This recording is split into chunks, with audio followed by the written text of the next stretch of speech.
Good morning. pems. Listen to VOA Japanese English listening material site.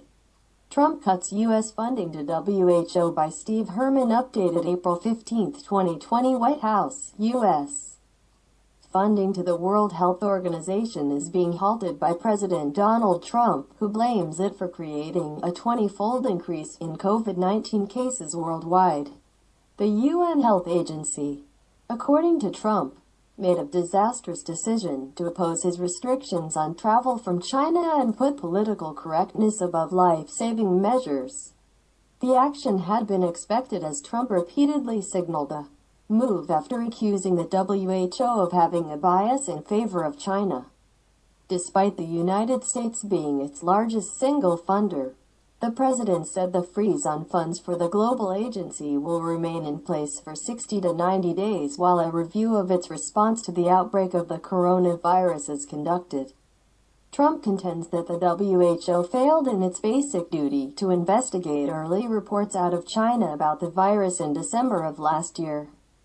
Withholding funds for WHO in the midst of the worst pandemic in a century makes as much sense as cutting off ammunition to an ally as the enemy closes in, said Senator Patrick Leahy, the top Democrat on the Appropriations Committee and ranking member of the Subcommittee on State Department and Foreign Operations.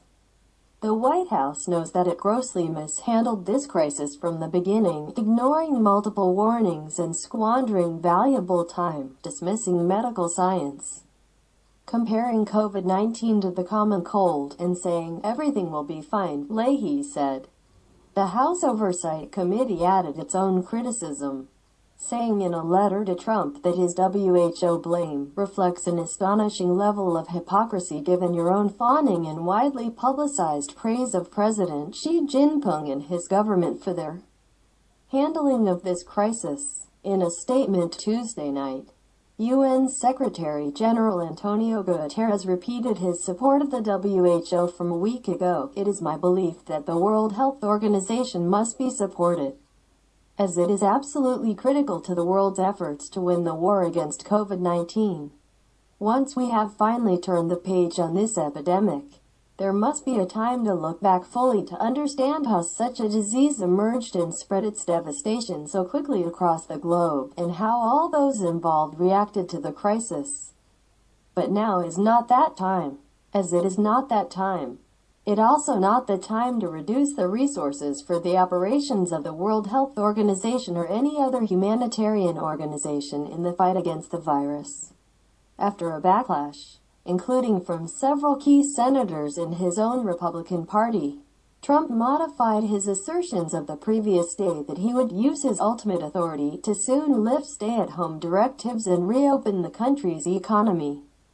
Reopening individual states. Trump announced he would allow each governor to decide on how and when they would reopen their individual economies.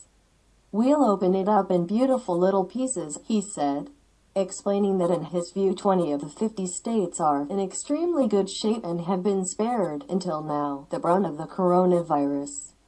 According to the president, some states not hard hit by the virus could reopen before May 1st, the day after the social distancing extended guidelines of the Centers for Disease Control and Prevention are to end.